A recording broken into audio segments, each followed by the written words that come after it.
Assalamualaikum warahmatullahi wabarakatuh. Kembali lagi di channel Jurnal Horor. Untuk cerita kali ini berjudul Getih Mayit. Sudah 7 malam berturut-turut aku melihat wanita itu dalam mimpi. Setiap kali aku melewati sebuah rumah joglo dengan pelataran yang luas, wanita itu ada di sana, sedang menggendong bayi sambil bersenandung. Wanita dengan paras yang ayu dan rambut sebahu. Selalu tersenyum tiap kali kami bertemu pandang.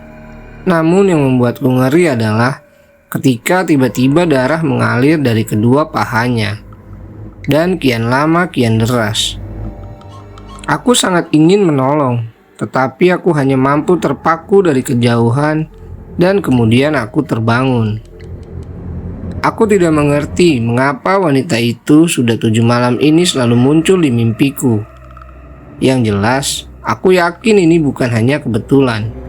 Pasti ada maksud tertentu yang harus aku pecahkan. Kuputuskan mendatangi kawan lama, si Bogel, begitu panggilannya. Kawan kala SMK. Sudah belasan tahun kami tidak bertemu. Padahal dulu kami adalah sahabat karib, selalu bermain bersama. Namun aku mulai sedikit menjauhinya sejak tamat sekolah. Karena Bogel kian hari kian aneh. Bogel gemar berbicara sendiri, tertawa sendiri. Dan tiap kali aku bertanya, katanya dia sedang ngobrol dengan teman beda dunianya. Tentu hal tersebut aku anggap aneh bagiku yang awam dengan hal semacam itu. Pikirku aku tidak ingin ikut-ikutan seperti Bogel. Aku mendapatkan alamatnya dari profil Facebook yang kebetulan kami masih saling berteman di sana. Aku datangi rumahnya di siang itu. Ternyata kediamannya tidak terlalu jauh dari rumahku. Hanya tetangga kabupaten saja. Kami bertemu lagi setelah sekian lama. Tidak banyak yang berubah dari Bogel selain bagian perutnya yang semakin buncit, layaknya bapak-bapak pada umumnya. Aku berbasa-basi sejenak. Kemudian aku menceritakan maksud kedatanganku menemuinya. Niat awalku sebenarnya hanya sekedar bercerita. Karena selain aku merasa kangen dengan Bogel, waktu itu aku juga sedang waktu senggang. Jadi kupikir tidak ada salahnya mengunjungi kawan lama. Namun respon Bogel justru tidak sesuai harapanku. Aku berharap Bogel hanya akan merespon biasa saja dan menenangkanku bahwa itu semua hanyalah bunga tidur. Tetapi Bogel justru melihat itu adalah peringatan bahaya yang dapat membuatku celaka. Jujur, aku sangat-sangat tidak percaya dengan hal-hal mistis. Iya, kepercayaanku sebatas memang ada makhluk yang bernama jin dan syaiton yang hidup berdampingan dengan manusia di alam semesta ini. Karena memang begitu yang tertulis dalam kitab agamaku. Namun jika sudah karena mitos dan pengaruh-pengaruh goib, aku cenderung skeptis dengan hal tersebut. Bukan tanpa alasan. Aku adalah seorang dokter, tentu pemikiranku sangat ilmiah dan memandang segala sesuatu dengan pikiran yang rasional. Mulai saat ini, kamu harus benar-benar hati-hati, Bran. Ini orang tidak main-main. Kamu dijadikan sasaran oleh mbah buyutmu, ucap Bogel antusias. Sampai detik itu aku masih belum mampu mencerna ucapan Bogel. Tidak habis pikir, untuk apa mbah buyut yang bahkan aku tidak pernah bertemu menjadikanku sasaran? Dan dijadikan sasaran apa? Mengapa harus aku? Aku mendesak Bogel untuk mengatakan dengan jelas. Dia kemudian bangkit dan masuk ke dalam kamarnya. Tak berselang lama, ia kembali dengan membawa sebuah kalung berwarna hitam dengan gantungan bentuk keris. Ini, bawalah. Sebenarnya ini ajian terakhirku untuk menangkal segala hal mistis yang tidak baik. Tapi daripada temanku dalam bahaya, mending bawa kamu dulu. Aku belum bisa menjelaskan sekarang. Harus menunggu 3 hari lagi. Apa perempuan itu masih datang di mimpimu atau tidak? Ucap Bogel sembari menyodorkan kalungnya. Aku berpamitan untuk pulang. Kami pun sudah bertukar nomor.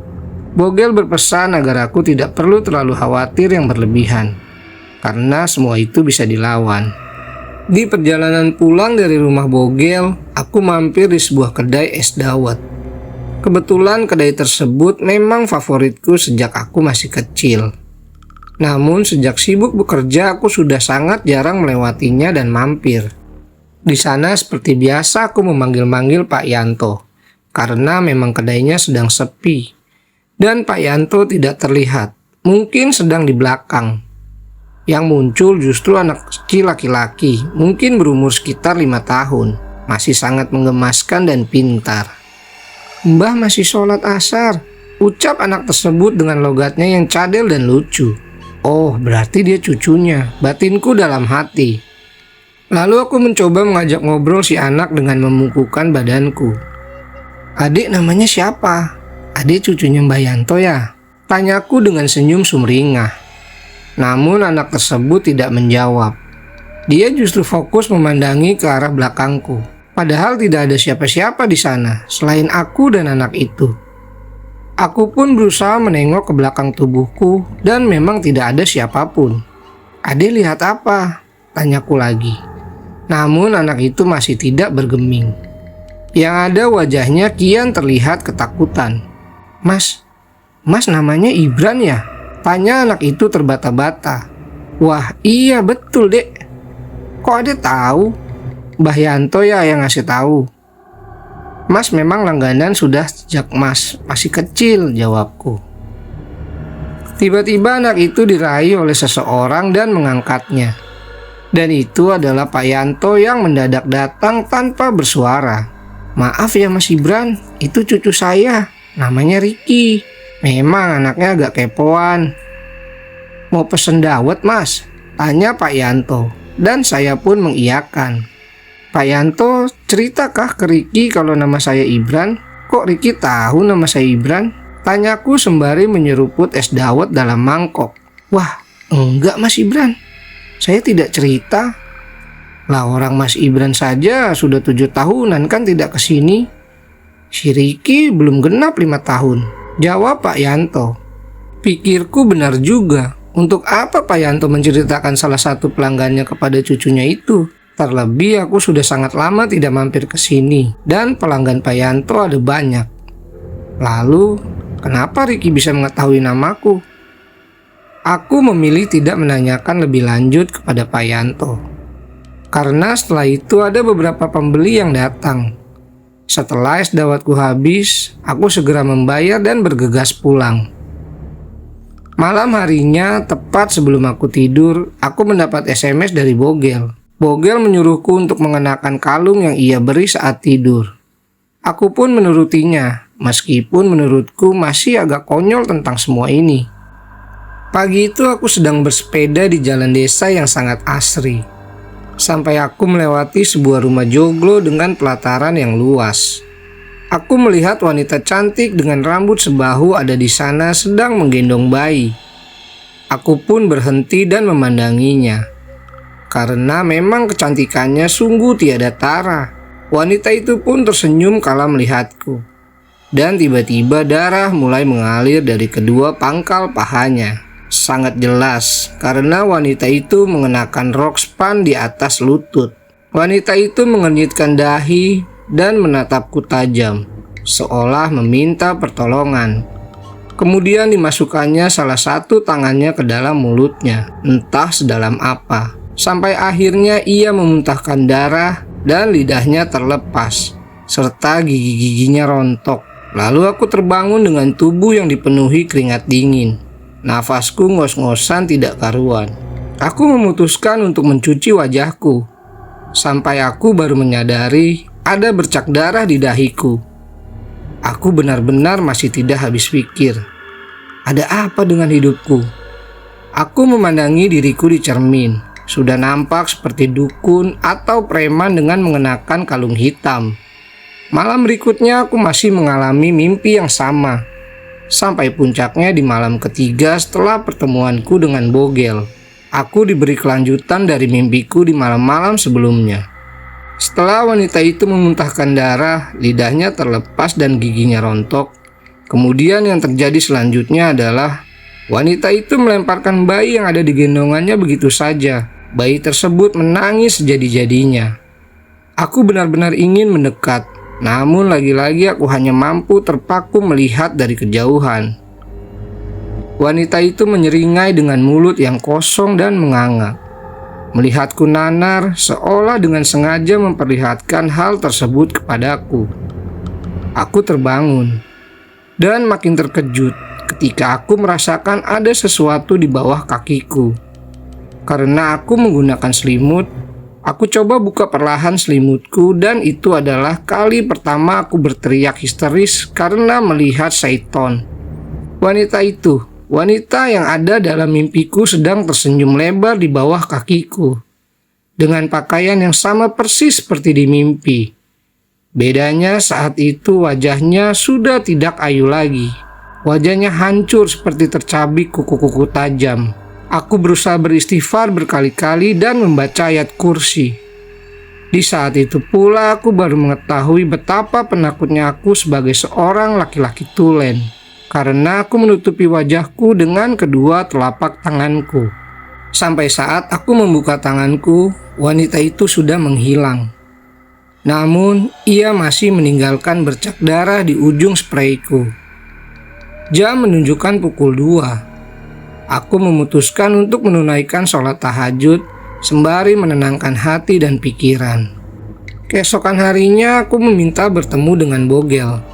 Karena aku rasa gangguan ini sudah tidak pada taraf wajar lagi.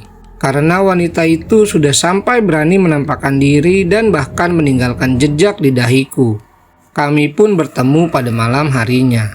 Karena seharian full aku harus bekerja terlebih dahulu. Wah, ternyata yang tak khawatirkan terjadi. Padahal harapanku bukan hal yang seperti itu. Tapi kok ternyata benar seperti itu. Ucap Bogel sambil menyesap dalam rokoknya. Akhirnya malam itu Bogel menjelaskan bahwa kemungkinan besar wanita yang selalu muncul dalam mimpiku adalah mbah buyutku saat masih muda. Sedangkan bayi yang ia gendong adalah aku. Aku sempat tidak percaya. Karena bagaimana mungkin bayi itu adalah aku. Bahkan aku saja tidak tahu menahu siapa mbah buyutku. Karena orang tuaku pun tidak pernah satu kali pun menceritakan mengenai beliau. Namun ketidakpercayaanku runtuh saat Bogel menyuruhku mengingat-ingat sesuatu.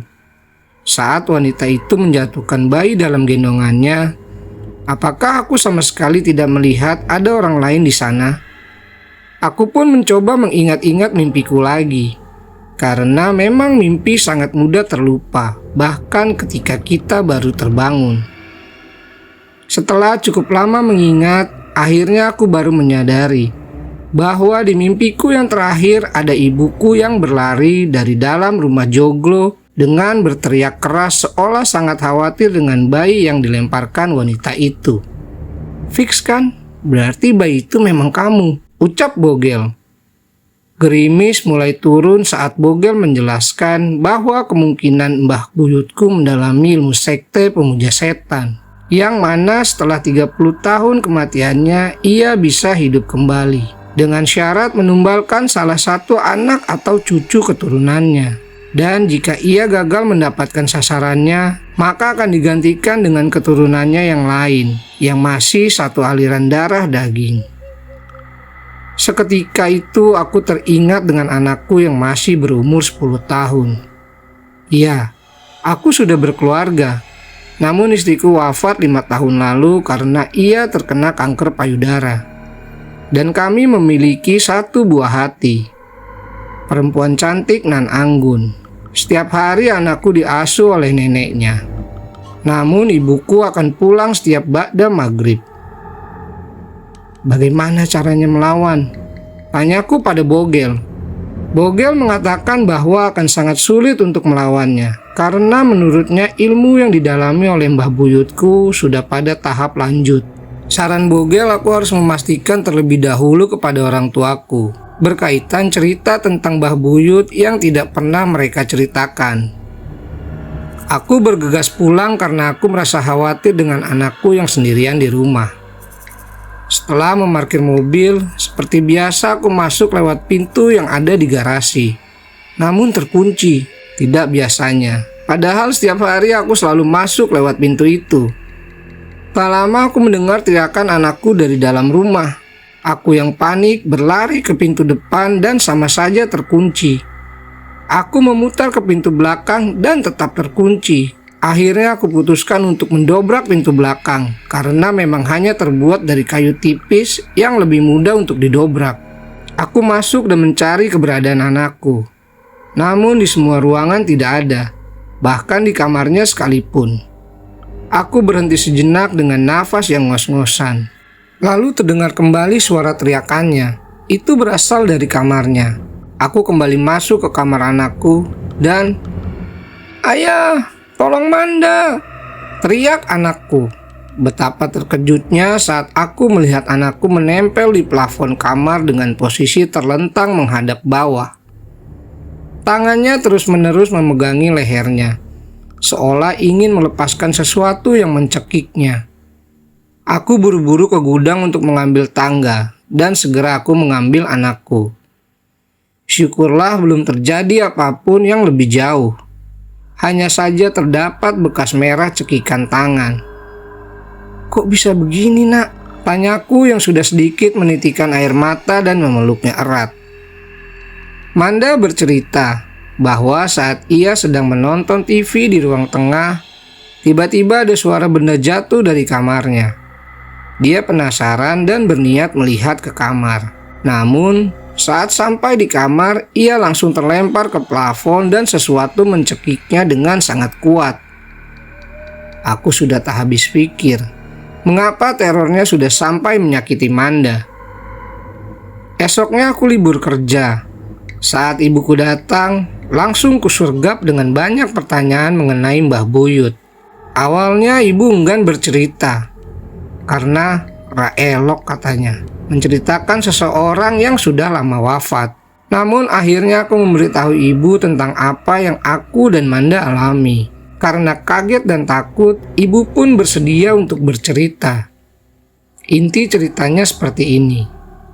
Dulu waktu kamu masih bayi, Mbah Buyutmu itu sudah lagi sakit-sakitan. Cuma bisa berbaring di ranjangnya. Sudah tua renta. Waktu itu bapak sama ibu memang masih tinggal di rumah Mbah Buyutmu. Kakek nenekmu juga masih tinggal di sana. Sampai pada suatu malam, Mbah Buyutmu seperti sudah tiba di ujung waktunya. Dia bertindak sangat gelisah di kasurnya dengan menggesek-gesekkan badannya dan berusaha melepas seluruh bajunya.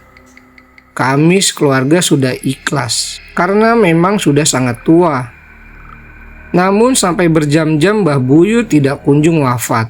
Dan mbahmu bilang mungkin Mbah Buyut memakai susuk yang membuatnya menjadi sulit untuk wafat.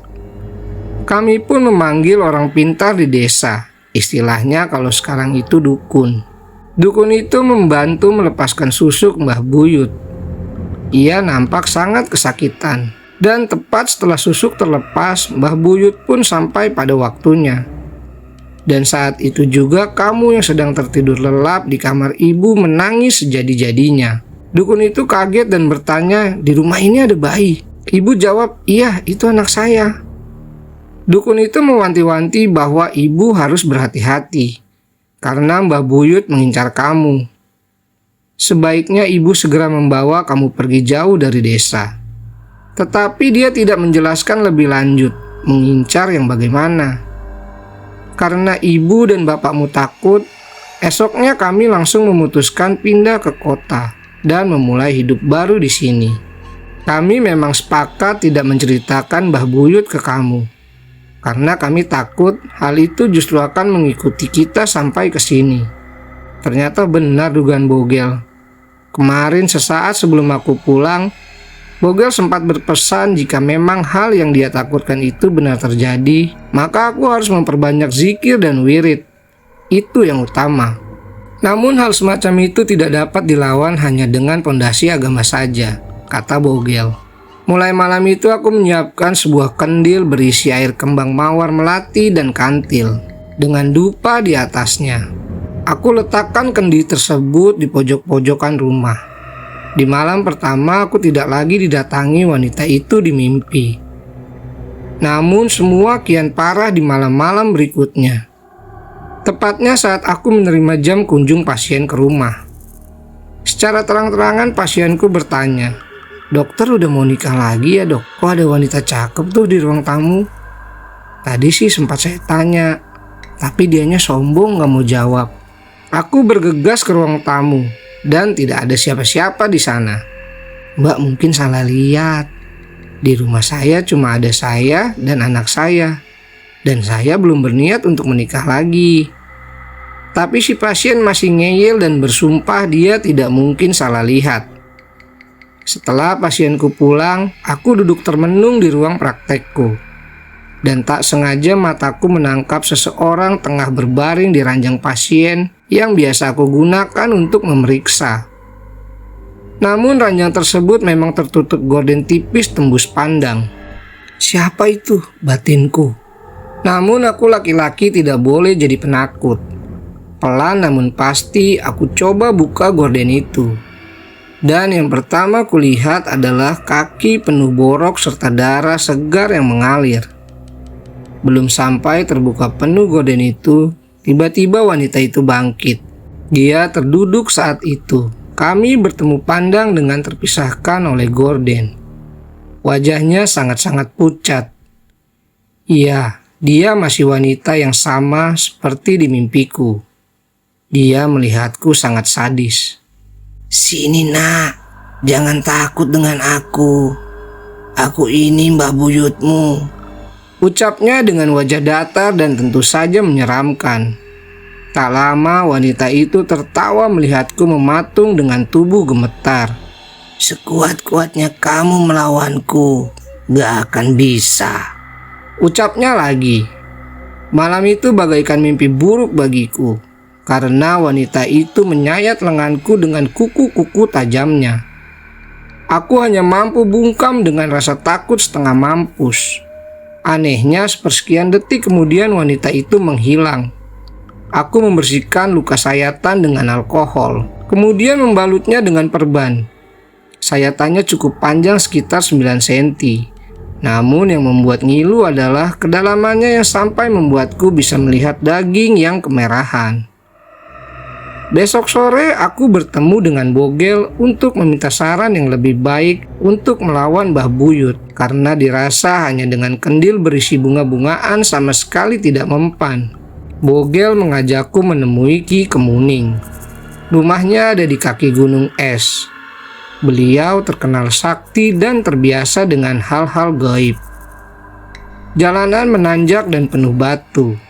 Tidak ada aspal dan tidak ada pemukiman penduduk.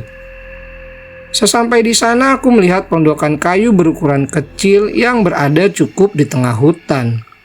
Di teras rumahnya terdapat banyak hiasan kepala kerbau dan kepala menjangan yang diawetkan. Kami mengetuk pintu. Tak lama keluar seorang laki-laki tua dengan rambut yang telah memutih dan jenggot putih panjang sedada. Ia menggunakan pakaian lurik dan ikat kepala. "Ibran," sapa laki-laki itu secara tiba-tiba. "Iya Ki, kok tahu?" jawabku gugup. Lalu Ki Kemuning terkekeh dan berkata bahwa ia selalu mengetahui setiap orang yang mendatanginya tanpa ia harus bertanya terlebih dahulu. "Masalahmu itu sulit nak. Ilmu yang dipelajari oleh Mbah Buyutmu sudah gila alias ngawur," ucapnya bahkan ketika aku dan Bogel baru dipersilahkan duduk. Zaman dulu orang-orang tua pada nggak terima mati seperti itu, apalagi merasakan zaman penjajahan. Sejak mereka kecil sama sekali tidak enak. Karena itulah yang buat orang-orang zaman dulu ingin hidup lagi, ingin merasakan hidup enak. Bahasa gaulnya sekarang reinkarnasi. Lanjut Ki Kemuning. Ki Kemuning menjelaskan bahwa ilmu sekte yang dianut oleh Mbah Buyut adalah sekte getih mayit, di mana orang-orang yang mengikuti sekte tersebut sudah terbiasa melakukan ritual-ritual pemujaan setan sejak mereka berumur 30 tahun. Sebagai imbalannya, mereka dapat hidup kembali setelah 30 tahun sejak kematiannya dengan syarat mereka harus meminum darah salah satu anak atau cucu keturunannya. Dan karena aku terlahir saat Mbah Buyut sedang sakit parah, Mbah Buyut menganggap aku adalah pembawa sial baginya. Dan dia telah menentukan pilihannya, yaitu aku. "Tanganmu kenapa?" tanya Ki Kemuning. "Tadi malam, Ki, saya didatangi Mbah Buyut, terus saya dicakar." "Kamu gak usah takut, mbahmu itu gak bisa ngambil kamu secara langsung. Dia akan minta tolong kepada orang-orang yang masih ikut sekte itu. Jadi sebenarnya tugasmu harus hati-hati. Jangan sampai ada orang asing yang bisa membahayakan dirimu," ucap Ki Kemuning. Sesampai di ujung percakapan, Ki Kemuning memberikanku sebuah jimat berupa keris kecil dan buntalan kain putih yang berisi rambut-rambut tebal yang sangat banyak. Katanya itu adalah rambut-rambut genderuwo peliharaannya. Kedua benda tersebut harus kusimpan di dalam kotak kayu dan kukubur di dalam salah satu keramik rumahku yang jarang dilalui orang. Ki Kemuning juga berkata bahwa selama keadaan masih belum aman, genderuwo peliharaannya akan terus menjaga rumahku dari roh-roh gaib dan orang-orang yang berniat jahat padaku. Setelah aku tebus kedua benda itu dengan harga yang cukup menguras kantongku, aku dan Bogel pulang. Aku mengubur kedua benda tadi di keramik gudang, karena hanya gudang yang sangat jarang dimasuki oleh orang. Namun gangguan-gangguan dari wanita itu tak lantas langsung menghilang begitu saja. Saat tengah malam, Manda tiba-tiba masuk ke kamarku dan menggoyang-goyangkan badanku. Ia merengek minta ditemani pipis ke kamar mandi. Dengan mata yang berat, aku pun mengantarnya. Manda masuk WC dan aku menunggunya di kursi dapur. Karena WC dan dapur memang dalam satu petak ruangan. Beberapa menit hening, tak kudengar gemericik air dari dalam WC. Awalnya aku pikir mungkin Manda lanjut ke pengen BAB, makanya lama. Aku yang mengantuk sedikit tertidur. Sampai saat aku sadar sudah hampir 20 menitan Manda tak kunjung keluar. "Duk, kok lama banget sih?" tanyaku setengah berteriak. Hening. Hening dan hening. Tak ada jawaban sepatah kata pun. Aku yang mulai cemas pun membuka pintu kamar mandi yang ternyata terkunci. Lagi-lagi aku harus mendobraknya agar aku bisa memastikan keadaan anakku. Ketika pintu terbuka, mataku terbelalak melihat Manda ada di dalam bak mandi dengan posisi meringkuk. Buru-buru aku mengambilnya. Ia sudah tak sadarkan diri karena kemungkinan sudah cukup lama dia tenggelam dalam bak mandi. Aku membopongnya ke ruang periksa pasien dan melakukan pertolongan pertama untuk orang yang tenggelam. Beruntung Manda masih siuman. Ia batuk-batuk. "Kamu ngapain? Kok bisa masuk bak mandi?" tanyaku sambil mengusap rambut dan tubuhnya dengan handuk kecil. Namun Manda hanya diam. Ia justru mengatakan hal lain. "Ayah, aku mau tidur lagi," jawabnya singkat. Tak ingin anakku merasa diinterogasi, aku pun mengantarnya ke kamar. Setelah ganti baju, Manda kembali terlelap. Mungkin masih trauma, pikirku.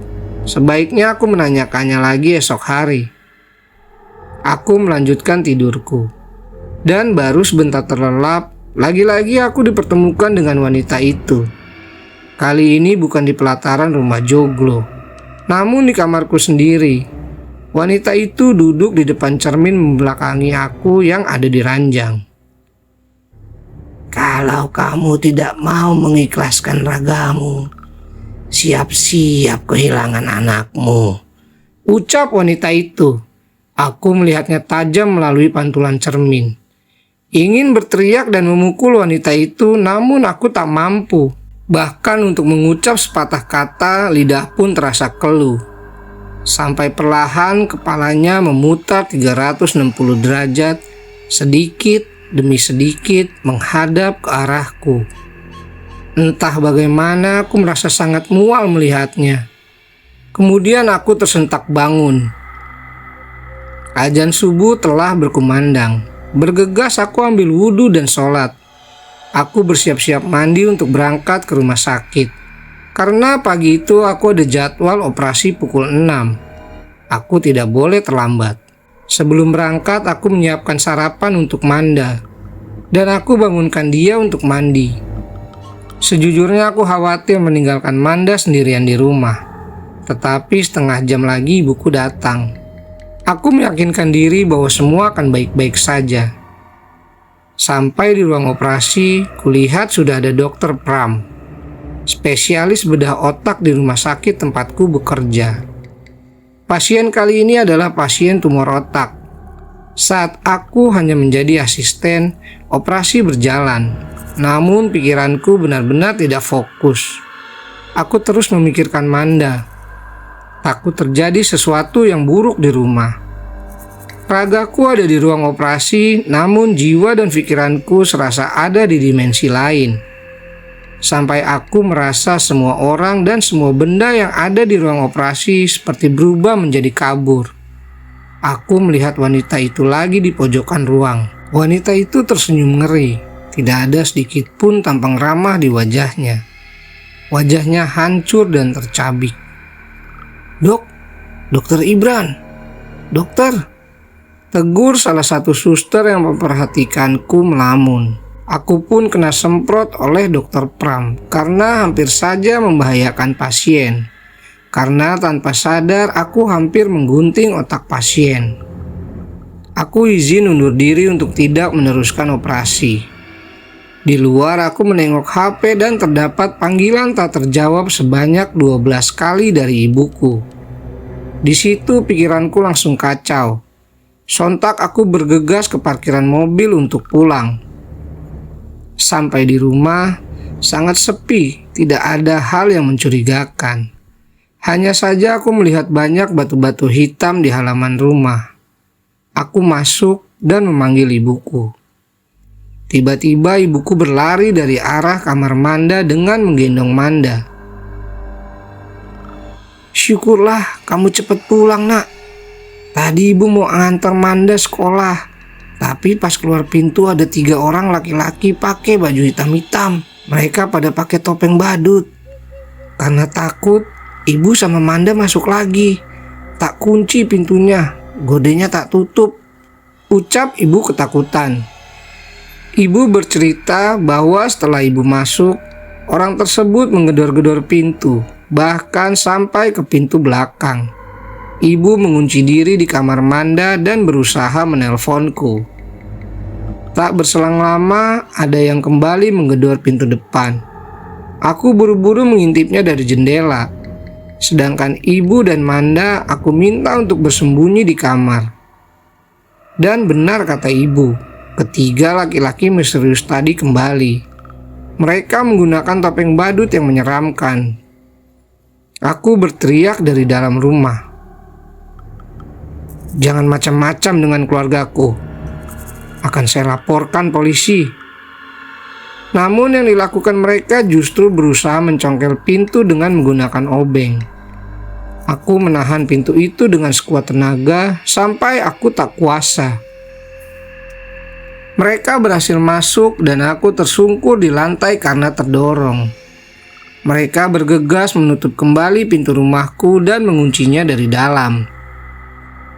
Salah satu dari mereka mengeluarkan pisau kecil dari saku celananya. Ia mulai menodongkan pisau itu ke leherku. Pilih kamu atau anakmu? Tanya orang itu. Aku mulai paham orang-orang itu pasti adalah orang-orang pengikut sekte yang sama dengan Mbah Buyut.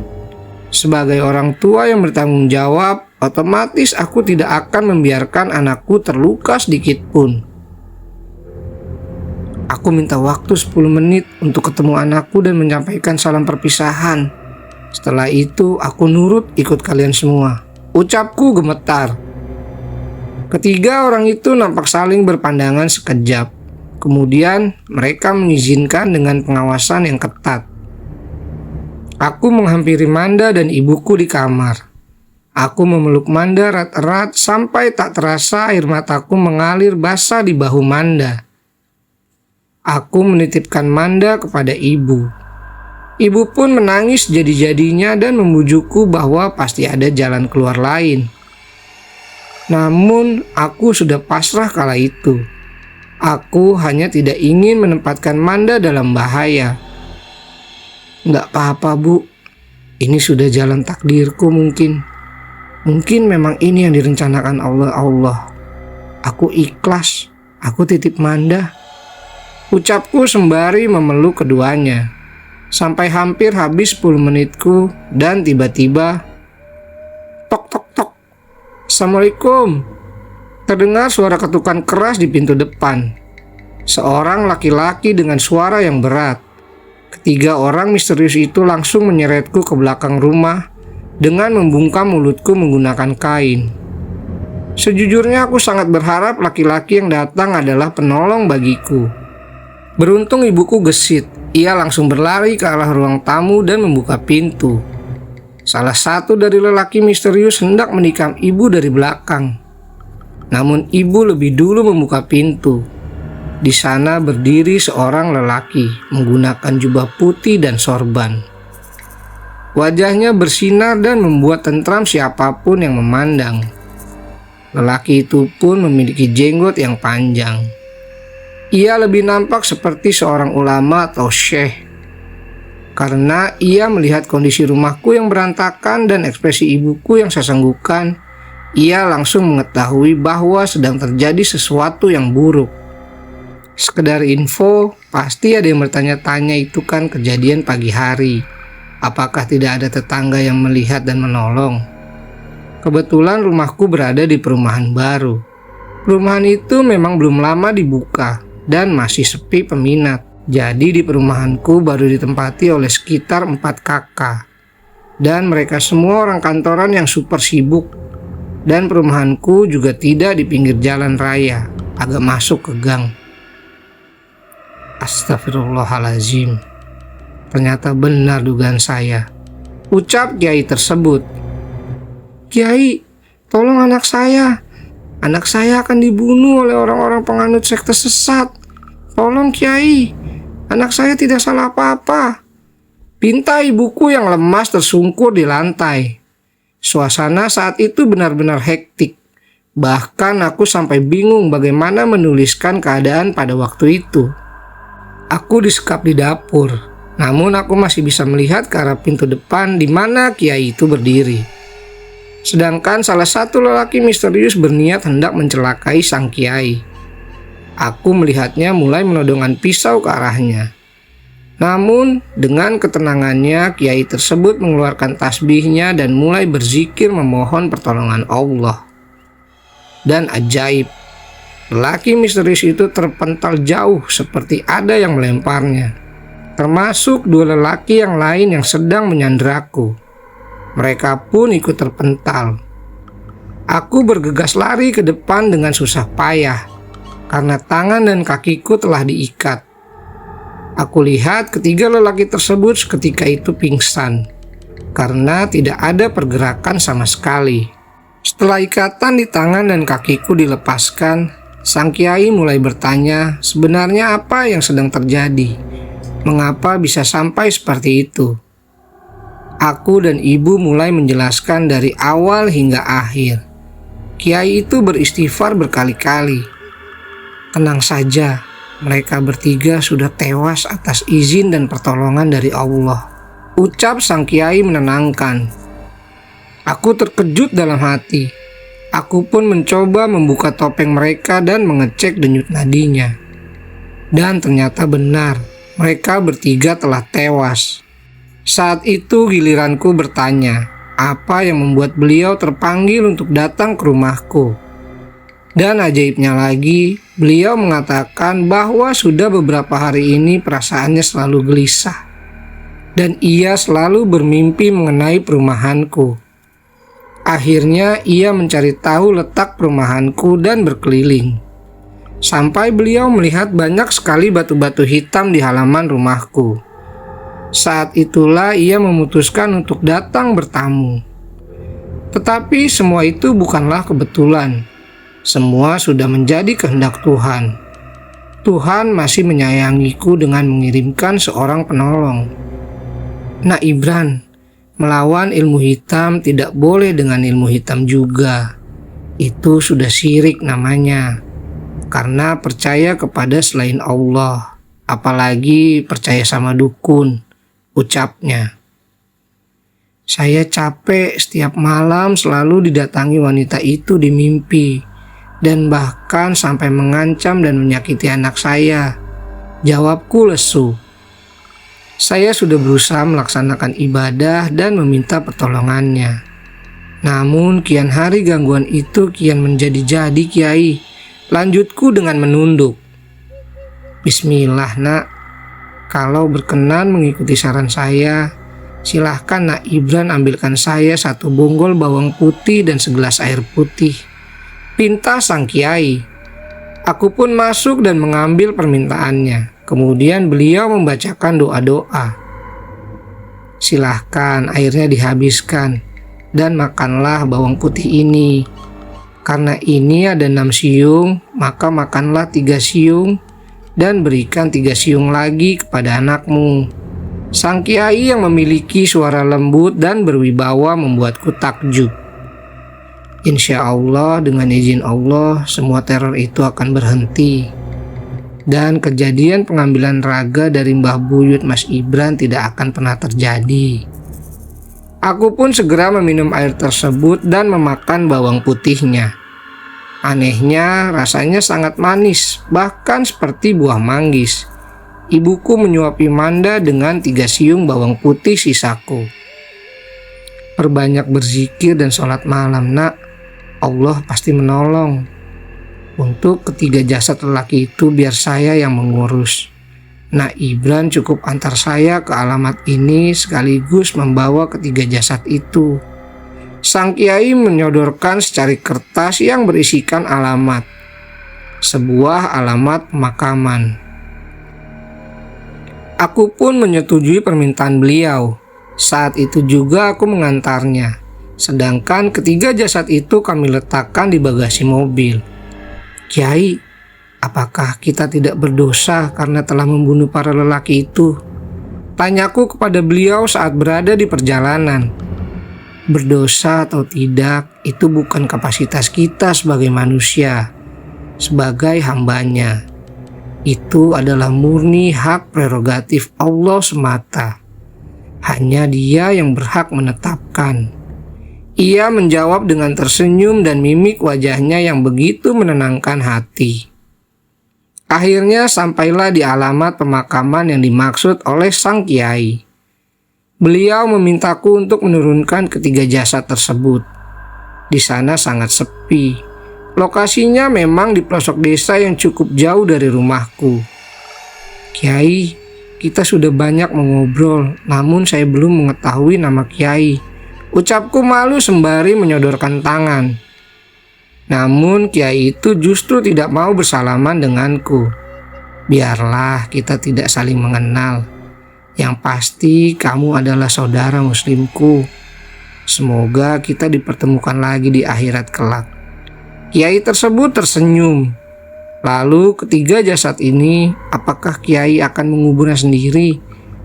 Saya bantu boleh? Tidak perlu, Nak Ibran bisa pulang saja. Anak dan ibumu sudah menunggu. Jaga mereka baik-baik. Kiai itu lagi-lagi menanggapi dengan senyum yang sangat membuatku tenang. Akhirnya aku berpamitan dan mulai meninggalkan beliau di sana bersama ketiga jasad lelaki misterius. Aku terus memandangnya dari kaca spion. Beberapa meter Kiai tersebut masih memandang kepergianku. Beberapa meter selanjutnya beliau sudah tidak ada. Bahkan ketiga jasad itu pun sudah ikut menghilang. Awalnya aku pikir Kiai tersebut masuk ke dalam area pemakaman. Namun mustahil beliau membawa ketiga jasad itu secara bersamaan. Saat itu pikiranku kalut. Aku memutuskan untuk tetap melanjutkan pulang. Yang pasti aku benar-benar percaya kiai itu memang seseorang yang dikirim Allah untuk menolongku. Sampai di rumah, Manda sedang nonton TV dan ibuku beres-beres rumah. Aku pun berusaha membetulkan engsel pintu depan. Aku bahkan sampai terlupa bahwa hari itu aku masih dalam jam kerja. Aku kabur begitu saja dari rumah sakit. Beruntung hari itu memang aku sedang tidak ada jadwal bertemu pasien di poliklinik. Malamnya, aku mengajak Manda jalan-jalan ke mall. Di perjalanan kami bernyanyi riang. Aku lihat Manda tidak murung lagi, sudah ceria seperti semula. Saat bertemu lampu merah, aku tak sengaja melihat cermin spion yang ada di tengah atas, yang mengarah langsung ke jok belakang. Dan di sana, iya, aku yakin pendengar sudah bisa menebaknya. Dan cerita pun selesai.